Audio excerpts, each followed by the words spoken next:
This show is a Hopful Media podcast production.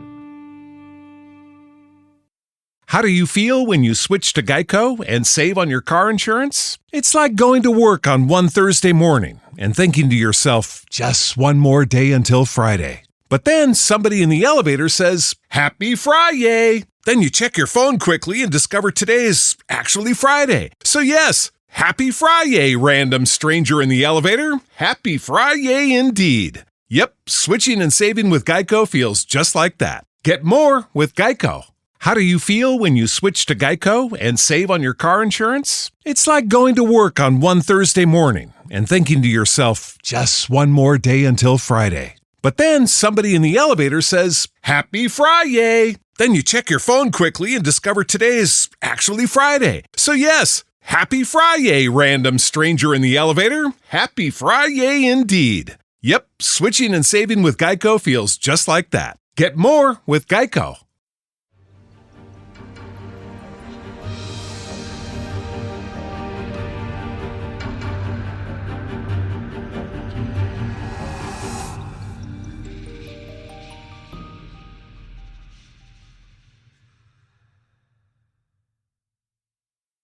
Hello, everybody. Welcome to the history of Persia. I'm Trevor Cully, and this is episode 135, The Rise of the Elephant King. Thank you all for bearing with me while I reconfigured some things here. This autumn did a number on me in my day job and completely threw off the routine I had established for podcasting. I have settled into a new pattern, and everything should be moving forward with a little bit more consistency. Even with the holidays coming up, I don't expect too much disruption. In fact, I usually tend to get a lot of work done this time of year. Go figure. Side note, if you want things like some petty day job to interfere less with the show, check out hopfulmedia.com.co and subscribe, donate, or buy some merch. The more of that you do, the less day job I need to have. Anyway, it's been a minute since we had an official narrative episode.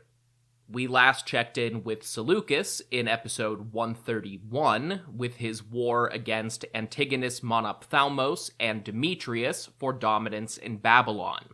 Seleucus came out on top in that conflict and even had some time to solidify military control of central Iran while he was at it. Then, in episode 133, we had a Meet the Neighbors special explaining what all of Alexander the Great's other ex-followers were up to, mostly declaring themselves kings, and why Antigonus never came back for a third round of fighting in Mesopotamia. The Aegean basin exploded into violence as everyone claimed a crown for themselves, and Antigonus, Demetrius, and Ptolemy all claimed literal godhood.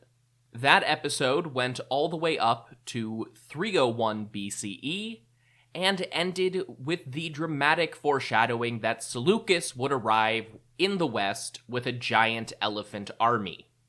Spoiler, this episode will end in a very similar place. Last week, another Meet the Neighbors special gave us a primer on the Mauryan Empire in India, the latest dynasty to rise out of the imperial heartland of Magadha and start spreading in all directions. In that episode, I mentioned, but skipped over, how Chandragupta Maurya, Samrat of India, conquered the west. Surprise, that's what was keeping Seleucus busy while his old friends tried to kill one another in the Mediterranean. Or at least that was a major part of it. Exactly how long it took for Seleucus and Chandragupta to fight it out is a matter for debate. Today, we need to tie all of those stories together, and to do that, we return to Seleucus at the end of the Babylonian War in 309 BCE. So, Seleucus took over Babylon, fought some people between there and Bactria, did a war with India, cut a deal with Chandragupta and marched west in search of glorious victory. The end.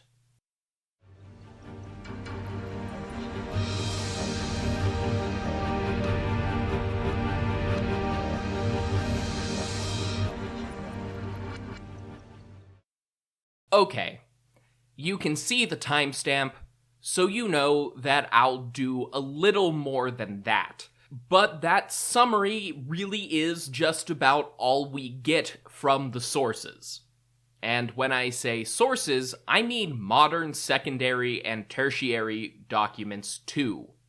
Even Paul J. Cosman's Land of the Elephant Kings, which is a book about how the Seleucids viewed and partitioned their territory, barely says a word about how the Indian border was actually settled.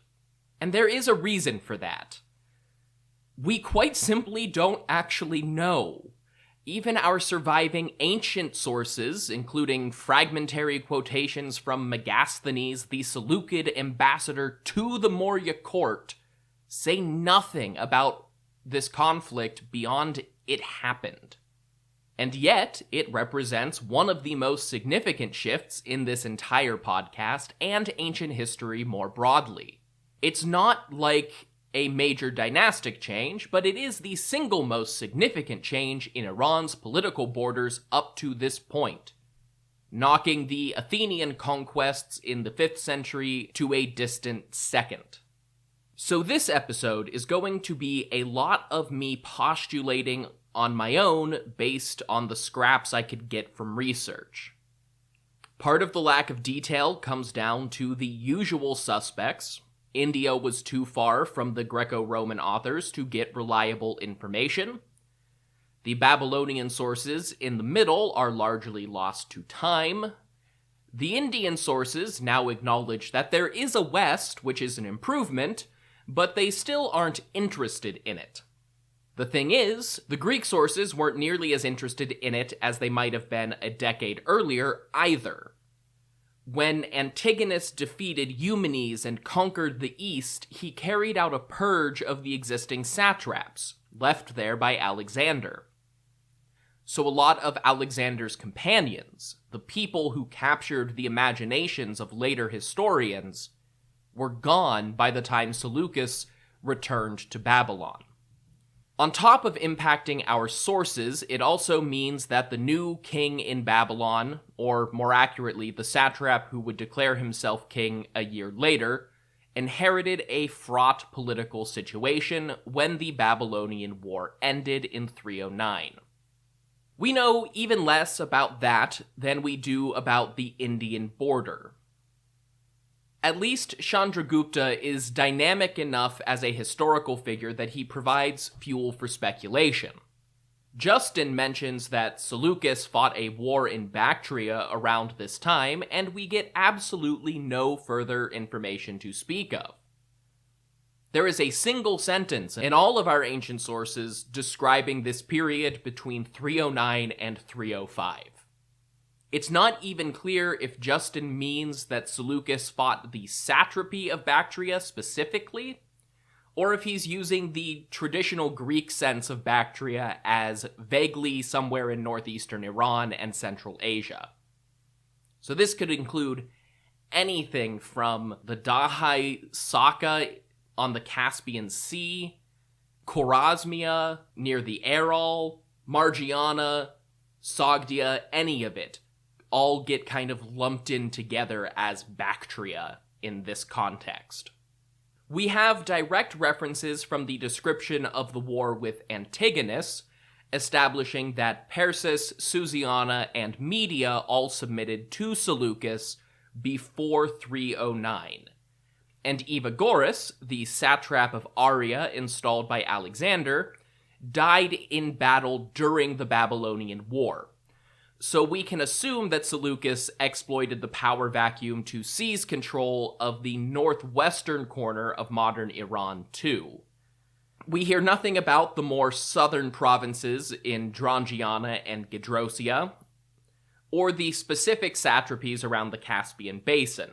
We just know that at some point they submitted to Seleucid authority. It's not even clear if Seleucus was fighting Stasinor, the Macedonian satrap of Bactria, or one of the local warlords in the area who started minting their own coins around this time, probably fighting Stasinor, or Seleucus might have fought all of them to get the northeast back in line. Potentially the most tantalizing pieces of evidence come before Seleucus became king of the upper satrapies. The Indian drama, known as the Mudrara Kashasa, claims that Chandragupta began by conquering the Punjab and/or the whole Indus Valley. Justin appears to claim that Chandragupta's conflict against Alexander the Great's governors began as soon as Alexander died. A few modern historians have even suggested that the rebellions against Alexander while he was still in the Punjab were tied to Chandragupta. That's a bit less likely than it coming a few years later, but we just don't know. As I discussed last time, there is evidence to suggest that Chandragupta and his premier Chanakya had an existing base of operations in the northwestern subcontinent. So this isn't outside the realm of possibility. I also discussed how the Mudrara Kashasa is loaded with anachronisms. Justin's epitome is a summary of an older text, so it may be compressing details quite a bit. Whatever the case, it certainly cannot have been as total a conquest of the Indus as the Mudrara Kashasa suggests. All through the wars of the Diadochoi, Indian units under Macedonian generals have played their part. Eudemus in the Indus Valley and Paethon, son of Agenor in Gandhara, were still there during the war between Antigonus and Eumenes in the early 310s. Eudemus notably brought a force of Indian soldiers to join Eumenes in Iran, and Paethon was still in India when Antigonus summoned him to replace Seleucus as satrap of Babylon. Eudemus and Eumenes actually provide some of our first hints that something was going on in the Indus Valley before Seleucus started expanding his power. Sometime between 321 and 318 BCE, Eudemus, as Macedonian satrap of India, started to consolidate power for himself. While major players were dealing with the First and Second Wars of the Diadochoi, Eudemus defeated or assassinated the major players in the Punjab. Porus, the Indian king who had so thoroughly challenged and impressed Alexander in battle that his kingdom expanded as a Macedonian vassal, fell first. This was sometime during or just after the First War of the Diadochoi, which gave Eudemus full control of the Punjab. Omphis, the vassal king of Taxila, fell to Eudemus shortly before the satrap took his armies west to join Eumenes. The timeline here is very curious with regard to Chandragupta Maurya's own conquest. Chandragupta at least started recruiting in the area around Taxila, and according to Jain tradition, he was allied with Parvataka. Some historians identify Parvataka with the Porus, but even if you don't go that far, we know from Arrian and Quintus Curtius Rufus that multiple kings in the Punjab went by that name. Chandragupta was busy with his second campaign against the Nanda Empire at the time that Eudemus supposedly took Porus's kingdom. Given the shortage of information, it is entirely plausible that Porus and his army marched east with Chandragupta, and Eudemus took that opportunity to strike at Porus's kingdom while he was away. The Jain sources all agree that Chanakya had Parvataka assassinated, but this would hardly be the only time a Greek took credit for mysterious events in the east if Eudemus said that he did it himself. The defeat of King Omphis and Eudemus's conquest of Taxila comes at an even more intriguing point in the Chandragupta timeline. Omphis was defeated around 318 BCE, right around the time that Chandragupta was expanding his empire for the first time.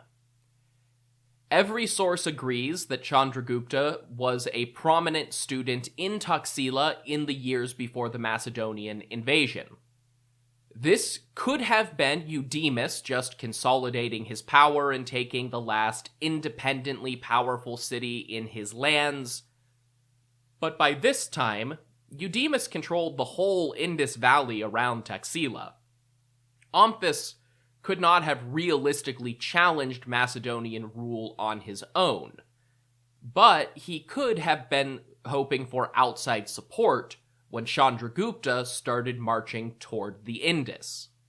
Omphis declaring in favor of the Maurya Empire would certainly explain why Eudemus stepped in to seize Taxila before leaving India altogether.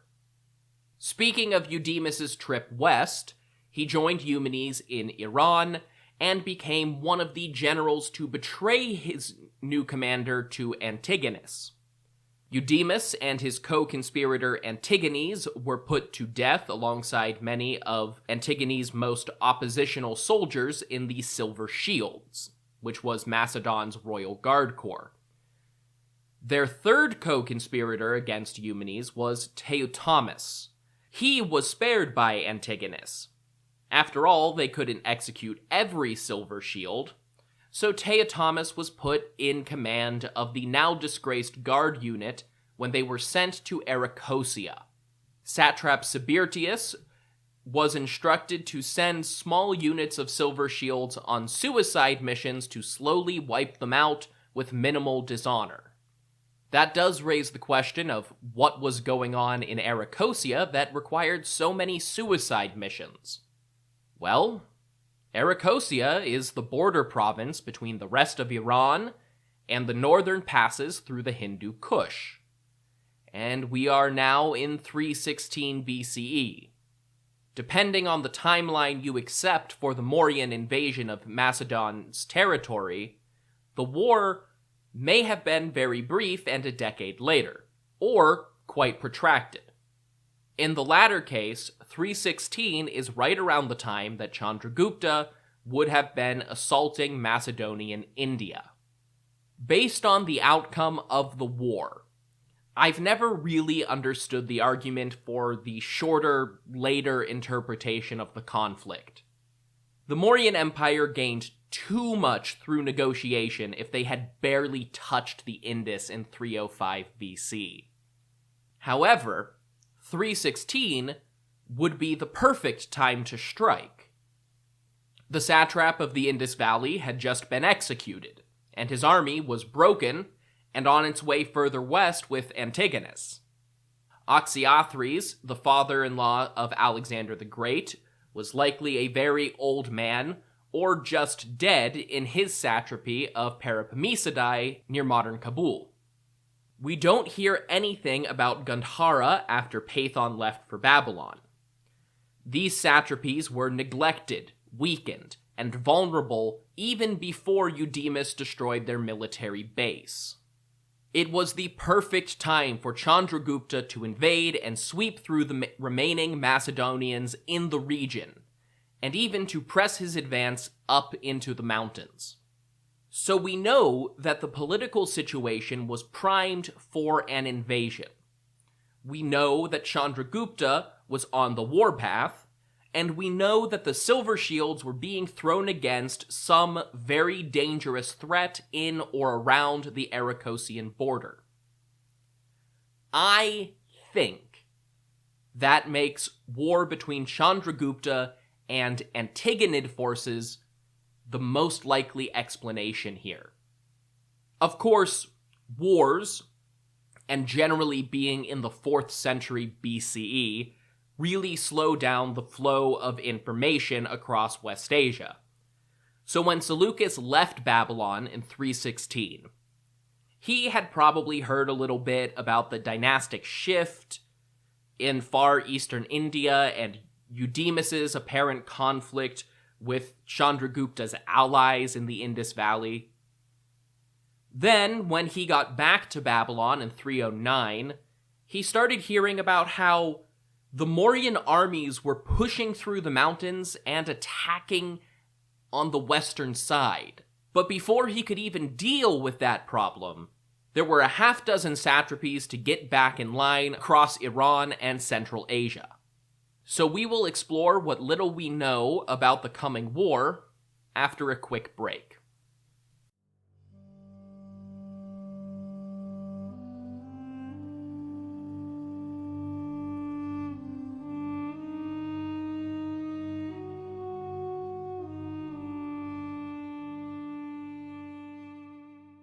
How do you feel when you switch to Geico and save on your car insurance? It's like going to work on one Thursday morning and thinking to yourself, just one more day until Friday. But then somebody in the elevator says, Happy Friday! Then you check your phone quickly and discover today is actually Friday. So yes, Happy Friday, random stranger in the elevator. Happy Friday indeed. Yep, switching and saving with Geico feels just like that. Get more with Geico.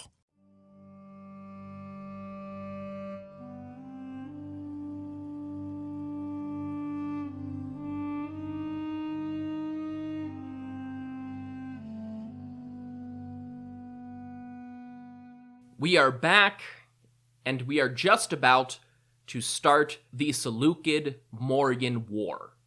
This is the part where the ancient sources just kind of hand-wave away the details of whatever conflict came next, and unfortunately, I don't really have a choice but to do the same. Most of the sources just say something to the effect of, and Seleucus fought Sandracotus, the Greek name for Chandragupta.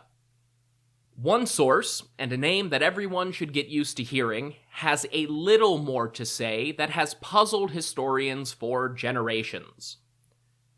In the Syrian Wars, the Roman historian Appian wrote, "He crossed the Indus and waged war with Sandracotus, king of the Indians, who lived on the banks of that river, until they came to an agreement with one another and contracted a marriage pact. Some of these events were enacted before the death of Antigonus, and others afterwards." This is interesting for a few reasons. One, it implies that the treaty negotiations that ended the Seleucid-Maurya War were ongoing when Seleucus returned to the west. But we also know that the Seleucid army that went west had already benefited from that agreement. It's not clear what Appian means by events enacted after Antigonus's death. It could mean that they didn't finalize the marriage arrangements until later. That would make a lot of sense. Or maybe there were ongoing border skirmishes for several years after the overall peace agreement. That would also make sense when you're dealing with a brand new border. The more puzzling part of Appian's claim comes from the line, "He crossed the Indus." As the historian John D. Granger points out in his biography of Seleucus, this geographic claim does not make sense in light of all the known conflicts predating Seleucus's reconquest of Babylon. From what little information we do have, it sounds like Chandragupta's forces had already crossed the Indus and were pushing through Gandhara at this point. Seleucus even getting across the Indus safely is a dubious claim, and once he was there, he would have been firmly in Mauryan territory with one of the largest rivers in the world at his back, cutting off any hope of escape if the battle turned against him. Crossing the Indus would have been a terrible strategic decision. However, many later authors from the Roman period tend to use the Indus as shorthand for the border between India and the West, regardless of geopolitical reality. So Seleucus probably didn't cross the actual Indus. If he had, it would mean that the war was going much more successfully. In reality, we don't even know if there was a pitched battle of any sort, or just a series of increasingly heated border skirmishes. Seleucus did go east at the head of a large army, but it is entirely possible that he and Chandragupta came to an agreement before they actually fought. On one hand, that doesn't really align with ancient claims of a war between the two great powers. On the other, campaigning against an actual imperial power in the Hindu Kush to get back to the Indus Valley might have been a sobering experience for Seleucus. When he first fought there with Alexander, they were up against a loose collection of tribes, city-states, and minor kingdoms. The full force of the Mauryan Empire arrayed against them, with no flow of reinforcements from Europe like Alexander enjoyed, may have made Seleucus realize that the Indian border provinces just weren't worth the effort it would take to hold on to them. The other option is that there was a pitched battle, and Chandragupta dealt a quick and decisive blow against the Seleucid army. Because the ultimate outcome was, as I said earlier, the single largest loss of territory we have seen in the entire run of this podcast so far, not counting whole empires being conquered. Seleucus ceded all of the Indian satrapies. Hindush, Satagadiya, Gandhara, and even the recently formed Parapamisidae. However, the land cessations did not stop there. The Indo-Iranic border territories also went to Chandragupta. Arachosia, a long-standing Iranian stronghold in the east and likely home to the last vestiges of native Avestan speakers, fell to Maurya control, as did the eastern coastal plain of Gedrosia between modern Karachi and the Gulf of Oman, possibly as far as the southern side of the Strait of Hormuz. Arachosia is understandable. It's a source of mineral wealth and some of the first fertile lowlands on the western side of the mountains. It's obviously desirable from the Mauryan perspective. Gedrosia is usually ignored by historians. In part, I think, just because it seems like an odd area to contest from a classical perspective. We mostly hear about it in the context of Alexander's perilous desert crossing. The coastline here is home to a number of natural harbors that would have been very valuable to the Mauryans. Chandragupta probably had no expectation of conquering the entire Seleucid Empire and seizing the Persian Gulf for himself. That's just unrealistic. So the Seleucids maintained their grip on the Strait of Hormuz and trade in and out of the Gulf itself. But by ceding eastern Gedrosia, the Indians gained outposts that could be used to control trade between their territory and Persia, Mesopotamia, and Arabia. The far northwestern extent of the Mauryan borders is a matter for debate, since some ancient authors include the province of Arya in the treaty and others do not. The most likely explanation I've seen is that the fortress capital of Arya, near modern Herat, was given to Chandragupta and the rest of the province was split, merging its Seleucid administration with Drangiana.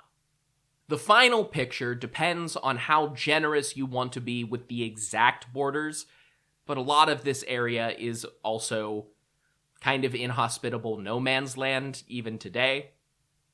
They may have closely followed the western edge of the Hindu Kush, or they could have extended further west, creating a line that looks a lot like the eastern borders of modern Iran with Pakistan and Afghanistan. The northern border between the Maurya and Seleucid Bactria is generally understood to follow the Kabul River, and probably the long east to west stretch of the Hari River if we accept that Chandragupta took Arya. Basically, if you're following on a modern map, the northern quarter of modern Afghanistan remained in Seleucid hands. Chandragupta also came out on the winning side in the marriage negotiations. Generally speaking, in royal marriage contracts, the more prestigious side marries the daughter of the loser. If they're treating as equals, they exchange marriages. Chandragupta, who was polygamous like many ancient dynasts, married Seleucus's daughter Berenike. It's equally possible that Chandragupta didn't have a daughter for Seleucus or his son Antiochus to marry, but I suspect this was intentionally a slight against the Seleucids. The Roman sources all mention the marriage contract, but they don't go into any more detail. And no Indian princess is ever referenced in discussion of the Seleucids. Meanwhile, the Bhavishya Purana references Chandragupta's wedding to a Greek princess. Seleucid military forces withdrew, and I'm certain many officials went with them, but not all. A small but noteworthy cohort of veterans and settlers from previous Macedonian expeditions had built new lives in the east and stuck around. At least one satrap, Sibirtius, a Cretan Greek, was allowed to retain his position in Arachosia as the Mauryan governor.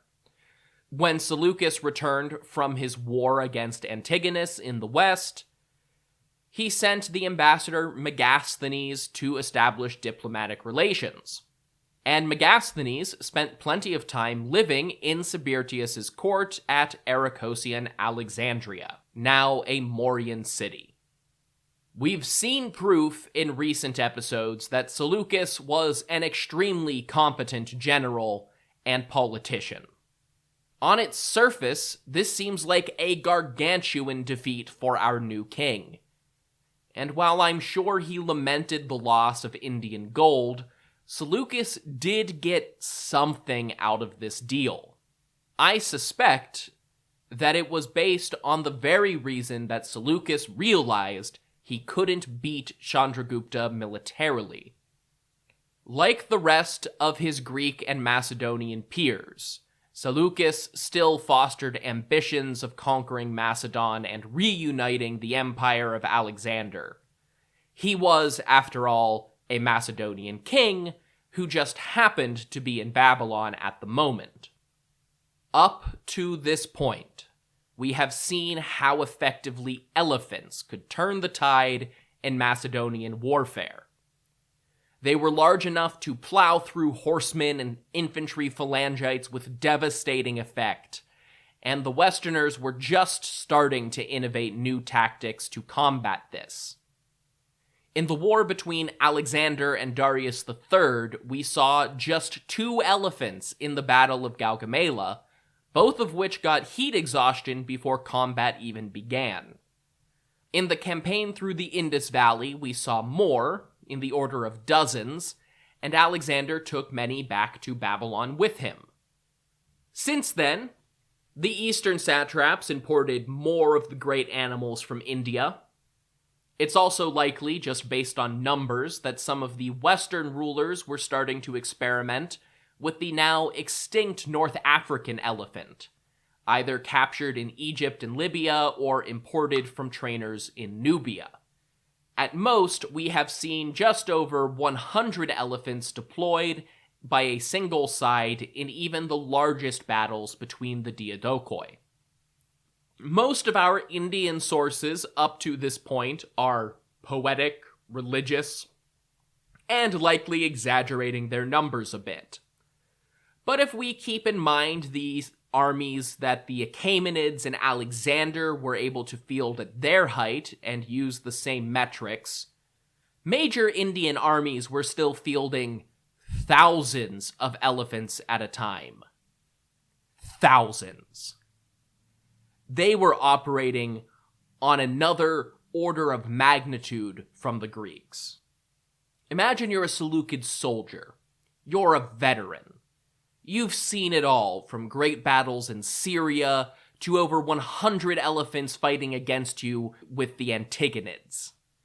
You're ready to beat this Indian upstart Chandragupta, and you finally see his war camp. His army is bigger, but you have better equipment. you're confident that if Alexander the Great could conquer the Indians, Seleucus can too. Then you see it. There are 10 times as many elephants in one place than you've ever seen before. Your army has maybe a couple dozen. A Seleucid loss makes a lot more sense in that context. So in exchange for all of his southeastern territory and his own daughter, Seleucus was able to negotiate just one exchange from Chandragupta. I'm sure the Seleucid negotiators started with a higher number and haggled with their Mauryan counterparts, but in the end, Chandragupta Maurya sent Seleucus Nicator 500 elephants. It was barely a noticeable dent in the Indian elephant army, but suddenly it put Seleucus on a level beyond anything available to his rivals in the West. Over the next year or two, news of the treaty spread, and Demetrius Poliocrates, Antigonus's son, mocked Seleucus for it. He called the king in Babylon Lord of the Elephants because he had traded a huge swath of territory for a few more big animals. It hardly mattered. After all, Demetrius and his father were gods among men who would soon reunite the West and crush Seleucus.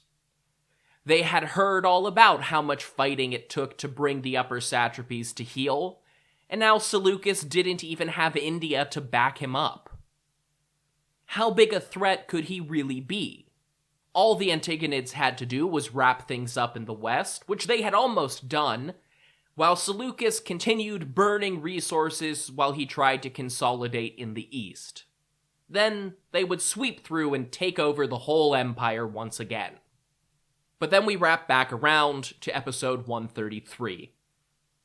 As Demetrius was on the verge of taking all of Greece and Antigonus consolidated his power in Syria, Lysimachus, now the king in Thrace, joined forces with Cassander in Macedon and invaded Anatolia, which had been left undefended in 302. Lysimachus and Cassander wrote letters to Ptolemy and Seleucus urging them to join in the war, and both men rose to the occasion.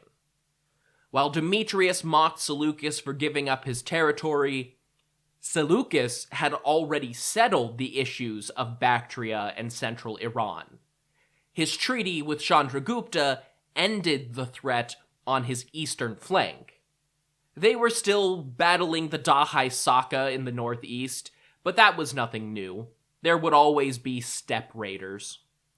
So Seleucus took 480 of his approximately 600 total elephants, alongside tens of thousands of Iranian cavalry and a mix of Iranian and Macedonian infantry into the west. If Demetrius wanted Seleucus to be the Lord of Elephants, then Seleucus would show him what that really meant. Next time, the Diadochoi will reunite, if only briefly, for the Battle of Ipsus. Until then, if you want more information about this podcast, you can go to historyofpersiapodcast.com. That's where you'll find things like maps, my bibliography, and the financial support page. If you just want to hear more of my voice, check out my other podcast, America Secret Wars. That's where I tell my guests about all of the forgotten and overlooked wars in American history. And if you want to support these projects or my work in general, you can head to hopfulmedia.com.co to donate, buy merchandise, or subscribe and get access to both shows with no ads, bonus episodes, Discord access, and more. No money, no problem. The absolute best way to support indie podcasts is to recommend the show to others and leave a review. Until next time, thank you all for listening to The History of Persia.